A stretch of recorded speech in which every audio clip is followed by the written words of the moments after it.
จะว่า200,000 บาทบ่ใครได้100,000 บาทแต่ก็บ่าวนะว่าอยู่ดอก67 ล้าน67 ล้านบาท67 ล้าน500,000 บาทเลยคำพร้อมคำ3 กิโลพาโทรบ่เป็นซ้ำพี่บ่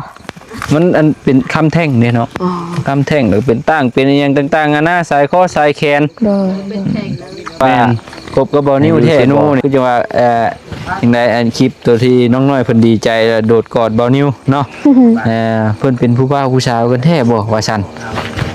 แม่นแท้บ่แม่น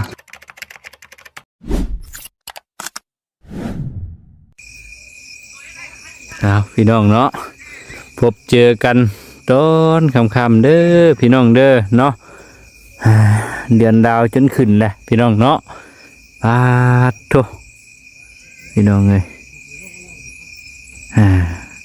ดาวเต็มผ้าเนาะมื้อนี้มื้อนี้ก็ถือว่าพบเจอกันตอนค่ำๆรอบค่ำนั่นแหละพี่น้องเนาะอยู่ทางบ้านเฮือนซ่านเนาะของน้องน้อยเพิ่นพี่น้องเอ้ยมื้อนี้ก็ถือว่าเข้ามารอบค่ำเนาะรอบค่ำๆมืดๆเลยพี่น้องเอ้ยถือว่าเข้ามานํกันครบทีมแหละเนาะว่าครบกับบ่ครบพี่น้องเนาะยังขาดบ่าวบุญเพยเพิ่นพี่น้องเนาะอาจจะไปหายมั่นบ่โกนมั่นบ่รู้ว่าจังใดเนาะทั้งนั้นก็ได้ตัวอย่างนี้เนาะตัวเลยเด้นี่พี่น้องเอ้ยคือว่ามาขับมามืดมื้อนี้เนาะแปลกๆอยู่ได้นี่ผิดปกติผู้บ่าวผู้ชาวพากันร่วมกันอยู่ตารางพี่บ่นี่โดยเฒ่าพ่อกับเฒ่าแม่เนาะโดยให้กลัวผู้บ่าวผู้ชาวร่วมกันไหมเนาะโดยดีเด่นอยู่ผู้ละอูคันอยู่อูเดียวกันนี่โอ้กูยแม่รถแท้ๆได้พี่น้องเอ้ยเจ้าคักได้อูผู้ลานแล้วเนาะพี่น้องเอ้ยได้ทั้งน้องน้อยเฮาพูดไปนั่งว่ากับหมู่ละบ่น่ะกูยเฮ้ยในมะขามนะเบิดแล้วเอาแล้วบัดที่นี่ต้มไข่ต้มยังเบิดละบ่เบิดแล้วกูก่อนแท้พายยังไฟบุยนุ่งยังไฟนี่พูดหมอนั่นพูดตาดเลยเนาะเขาทาอยู่นั่งกองพื้นกองไฟสิกับปิ้งกบปิ้งเขียดคืออยู่ได้หมูยอดเขียดชับบ่ได้ไปเป็นได้คือบ่ไปเพิ่นมาอยู่กินนี่โอ้ไปบ่เนาะหมักระเบิดน้อยยืมเช่าของบ่สลีมาพี่น้องเอ้ยเช่าได้เขาเจ้าเว้านะเดือมตาบ่เดือมเยอะเดือมมาประมาณนี้ก็ได้เนาะควันไฟก็พูดนึงเนาะเลยเขียนน้อยบ่มีบ่แถวนี้จักเพื่อดองน่าจะมีอยู่แถวดองอันนี้เลยบ่ได้ให้น้องน้อยไปก้านไว้จังได๋ก้านไว้แกงมื้อเนาะเขาท่าอยู่ได้เฮ้ยผักบัวผักหอมปลูกอยู่แล้วว่าปลูกอยู่แกงเฮ็ดกับผักบัวเบ้ยคักแล้วแหละแต่ว่าคันมันสิมีดอกว่าตอนบ่ฮ้อนเขียดบ่นะแต่เก่าเนาะแม่นล่ะแต่เก่าจะไปเท่าใดจะไปพูนเลาะลงใต้หอบทิพย์เลยแม่นล่ะเดี๋ยวคันได้ไปแล้วก็ไปชุดเลยนะเนาะเลยคือว่าแล้วก้านเขียดนี่ไปตั้งแต่ข้าวตะกี้พุ่นตั้งแต่เจ้าฮิตก้านกระปอบก้านเขียดพุ่นนี่คนก้านเขียดแถวบ้านฮอดบ่มีเลยเพราะเขียนบ่มีก็สิว่านี่อึดแหละเลย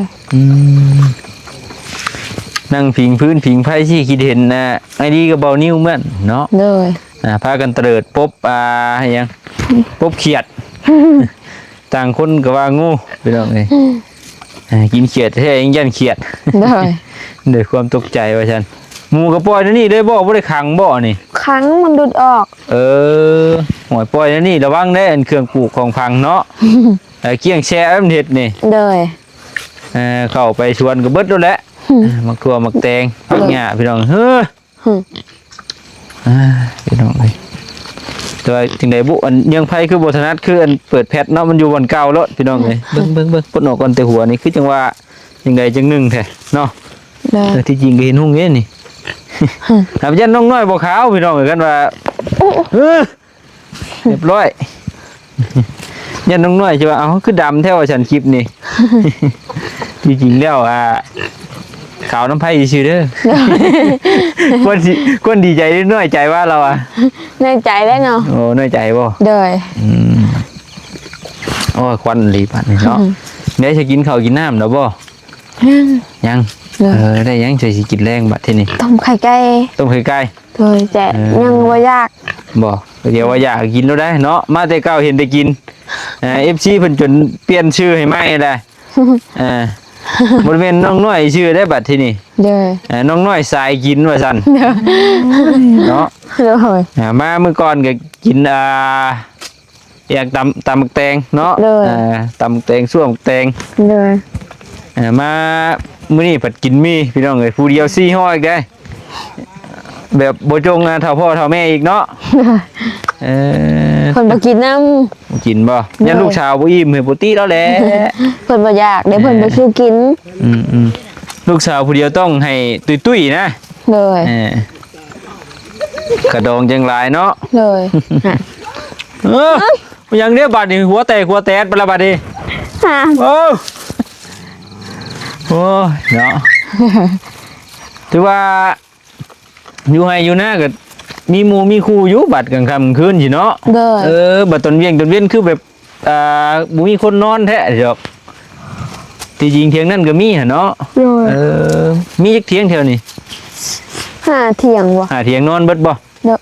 บ่นอนสินอน3บ่นอน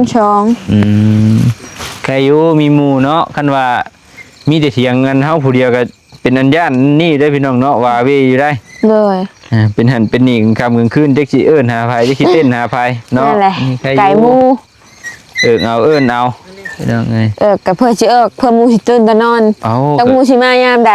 ก็ใครอยู่เนาะก็ใครกลัวหยังมาเด้อพุ่นอยู่บ้านพุ่นแล้วเนาะเอิ้นบ่ได้เรื่องสัญญาณอยู่นี่ก็บ่มีเลยเอิ้นยากอยู่ได้เนาะจะเนาะน้องน้อยบรรเทาความหิวขอบใจเด้อจักอีหยังละ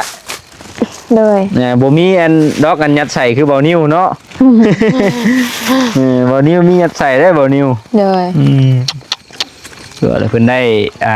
ข่าวดีแล้วก็แจ้งเรื่องงบของน้ำด้วยเนาะทางเบานิ้วเนาะเลยพอเรียบร้อยบัดนี้เลยเรืออีกนะถ้าเกิดว่าเงินในส่วนนั้นเหลือเช็ดหยังในความคิดจะเก็บไว้ซื้อรถได้รถเลยรถราคามันห่วยคือจังว่าอยากถึงแพงแง่เนาะเลยดูว่าเอาตัวธรรมดานี่บ่ธรรมดาก็ได้ถามเบิ้งเนาะพี่น้องเนาะบางเทื่อบางทีเงินเหลือมาว่าฉันถ้าเกิดว่ามันเหลือเนาะถ้าเกิดว่ามันบ่เหลือก็ถือว่าเรียบไปเลยความฝันนี่คืออยากได้รถเลยได้รถจักรบ่รถจักรคันนึงรถไถนี่มีแล้วเนาะมีแล้วตัวน้ำนี่ยังบ่ทันมีรถจักรยังบัดไปเวียกไปงานได้เฮ็ดจังได๋จ้ะย่างไปทุถ้าเกิดว่าอยากไปต้องเห็นย่างฮอดบ่เฮ้ยฮอดว่าดอกฮอดกระสู้ย่างทางลาดบ่ตามทางไงทางลาดใครอยู่คันมีทางลาดทางนี้ใช้เวลาจักชั่วโมงไปตั้งแต่ 6:00 น 9:00 นฮอดก็ถือว่าธรรมดาเนาะธรรมดาบ่ธรรมดาอยู่บืนพาย่างบืนมาไปบ่สุมายเคยไปแล้วเคยบ่ย่างแต่8:00 นฮอด8:00 นมื้อใหม่บ่เชื่อบ่บ่ไปดงเด้ของแท้แล้วไปบ่ตัวเด้เคยอยู่เนาะแต่ถ้าว่าเป้าหมายไปหันไปนี่ทุกมื้อนี้คือว่าแหละย่างถ้าเกิดว่าย่างไปซี่มันเทียบจุ้ยไผย่างพุ่นแหละไปป่าไปดงพระเจ้าขี่รถผัดบ่ได้เด้ได้จำเป็นต้องย่างนั่นแหละพี่น้องเนาะอยู่ถ้าเกิดว่าอยู่แบบซี่อยากไปดงเห็นว่าฉันย่างไปฟ้าถ้าเกิดว่าคลิกไปแดกเป็นนัวเบิดอยู่บ้านบ่มีย่างไปดงเห็นปากทุจักลักจักกิโลตั้งแต่ไป6:00 นมาฮอดนี่ก็แม่น1:00 นบ่ายโมงว่ามาฮอดเที่ยงเพื่อไปครับต้องหาหมู่หลายเนาะย่างผู้นึงผู้เดียวนี่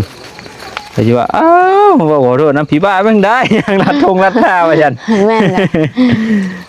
ปีแรงแล้วผู้เดียวเนาะ โดยแม่น ยังหลายคนใครเน้นบ่เมื่อยปานใด โดย ยังผู้เดียวมีผู้ปากผู้เว้านํนี่ก็เมื่อยๆอยู่นั่นแหละพี่น้องเอ้ย3-4เทื่อเช้าก็บ่ฮอดดอกแต่ว่ามีทางลัดไปเนาะ โดย เพื่อนกับเขาบ้านนี่ก็ลัดไปเนาะย่างเอา ย่าง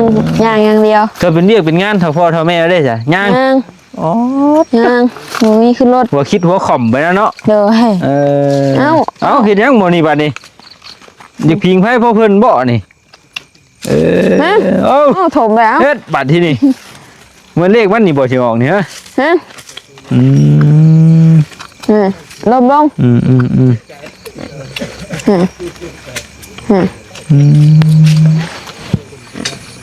ม เดี๋ยวให้เพิ่นมาแต่ก้านเขียดแล้วบ่เพิ่นมาแต่เทือนไปแต่ข้างนั่นบ่ ทางนี้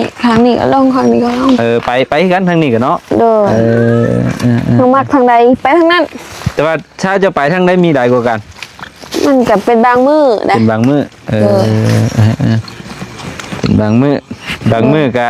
ชนนี้บางมื้อก็ชนนี้ โดย เดี๋ยวว่าให้แดนเคยมีเขียนมียุงชั้นติ นี่ ที่ว่าโอ้ยให้นี่บ่มีว่าซั่นมื้อนี้บอกมันบ่แม่น โดย เจ้าของเอาเบิด คือรุ่นคู่ไงเด้บ่มียุงชั้น โดย เคยบอกแบบว่าไปกั้นนะเขียดตามหูตามอย่างกลางคืน เคย ในบ้านนี่ได้ยินเขาเจ้าว่าเขียดนี่ตอนเวทนี่บ่หาว่าซั่นตอนคืนนี่หาก้านเอาตามหูตามหยังว่าซั่นมันจังคุดบ่เมื่อย โดย บางคนแบบหาตอนเว้นหากบนี่หาแย่เอา ก็เว้นก็ขึ้นกับไป ระหว่างตอนเว้นกับตอนขึ้นตอนใดหาง่ายกว่ากัน ก็ขึ้นนะ กลางคืน ก็ บ่ ขึ้นเพราะว่ามันออกเฮา เย็นตาอันบ่ โดย ก็เวลาหาเลย ก็แหละเนาะอันนี้คันว่าหากบหาเขียดนี่หาแต่ยามฝนตกบ่เท่านั้น โดย ยามฝนตกก็ใส่เบ็ดเท่านั้นพี่น้องเอ้ย อ้าวมานอนเพียงนั่นนี่แม่ไปไหม เจอกับไผฮอดสิใหม่แข่งลูกเพิ่นบ่ได้ฮะ โอ้อึดบอลดังแท้ เป็นจังได คัน มักเพื่อเนาะ แม่อะไรลูกมันกะ ก็บ่ติเด้มันก็อยากอยู่ใกล้กองไผกันกับคนแหละ โอ้ลูกว่ากันเรื่องง่วงอยู่ยังบ่ยานมยังคือ แม่นบ่ให้เด้แม่นบ่ให้บ่ครบ ยังแม่จนบาด บัดทั้งอันนั่นได้ฉันน้องน้อยทั้งช้างเพิ่นบ่มาพี่บ่คือได้ยินทั้งช้างเพิ่นว่าแม่นทั้งน้องอือน้องตันว่าช้างมาบ้านนาเพกว่าซั่น บ่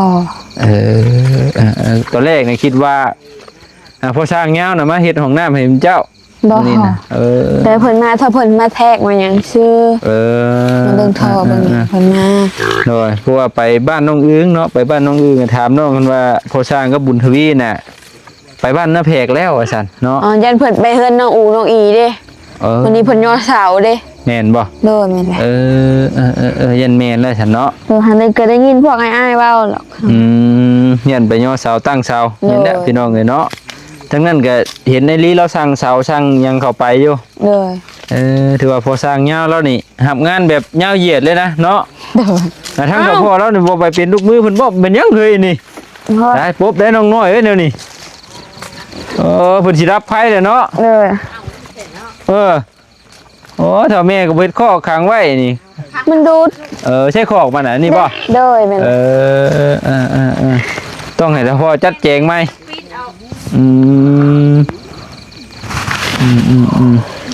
อูดอีกเจอก็ได้เงินแล้วนี่เนาะ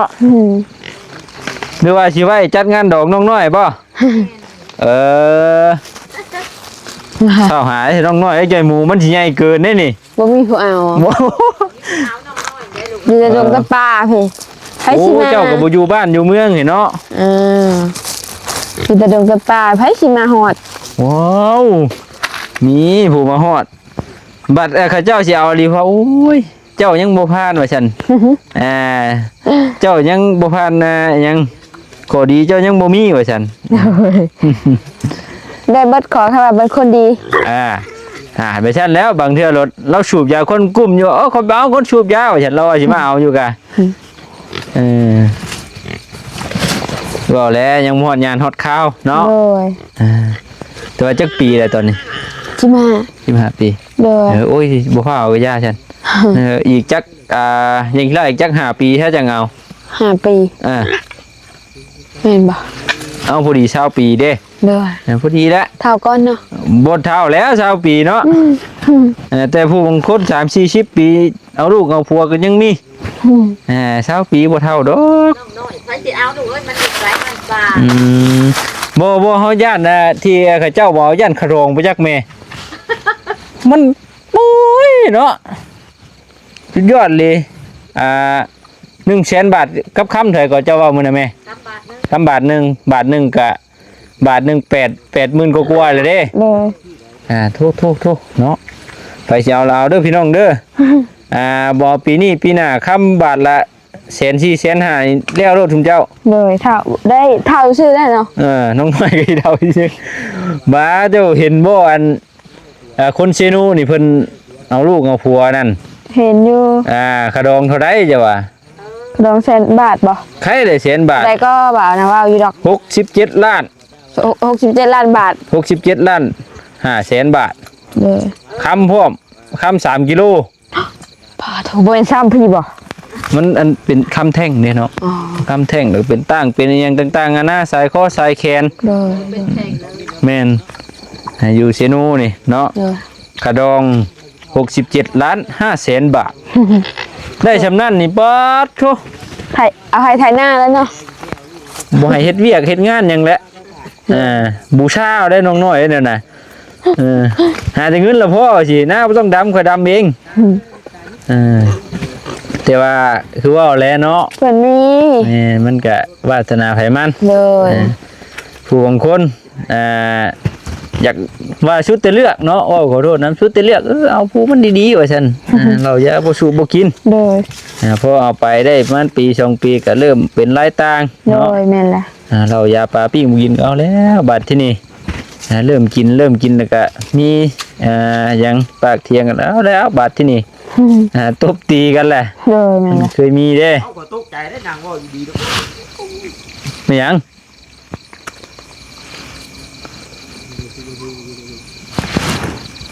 กูว่าผู้สาว ลงกันแต่ข้าวสมัยโบ อื ราณเนี่ย ม ดีแต่บ่ใต้ไผกระบองเนาะ พอแล้วถ้าพ่อก็เฒ่าแม่แล้วน่ะเนาะ โอ้พ่อทำเป็นไรพ่อกับแม่เอ้ยมื้อนี้มาค่ำมื้อนี้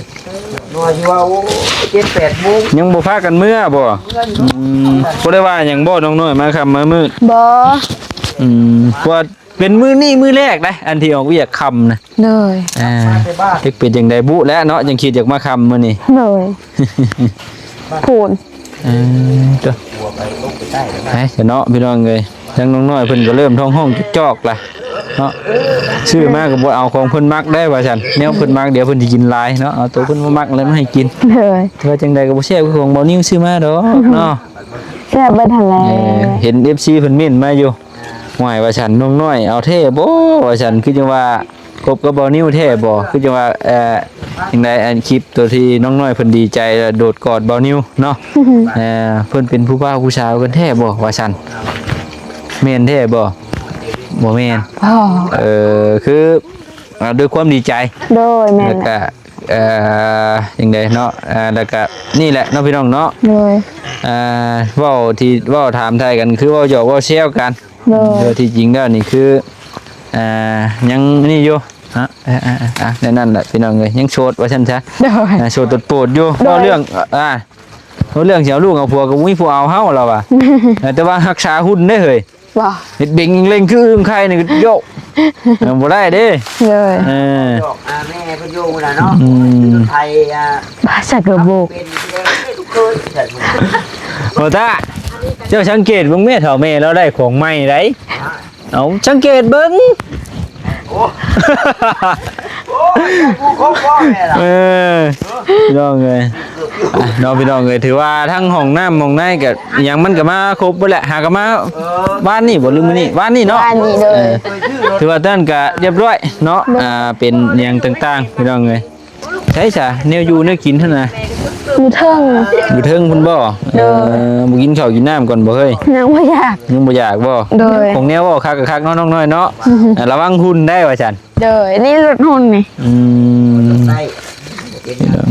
อันนี้เว้าหยอกเว้าแซวกันซื่อๆพี่น้องเนาะแต่ว่าเว้าเรื่องเอาลูกเอาผัวก็แล้วแต่น้องเพิ่นดอกพี่น้องเนาะเพราะว่าเป้าหมายน้องเราก็มีอยู่2คนตอนนี้ที่น้องเพิ่นแนมเห็นเนาะเอ้าไฟใหม่แล้วเฮ้ยไฟใหม่หมูเนาะ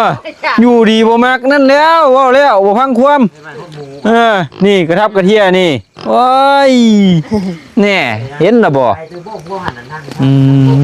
คนหมดไปมันฮิตคิดว่าสิดอก บ่ ไก่แล้วลูกไก่นะ ไปเดี๋ยวน้องหน่อยเดี๋ยวสิได้ล่ำลาก่อนเนาะไว้พบไว้เจอกันมื้อหน้ามื้อในเนาะสำหรับคลิปนี้ล่ำลาก่อนสบายดีเนาะไปพี่น้องเอ้ย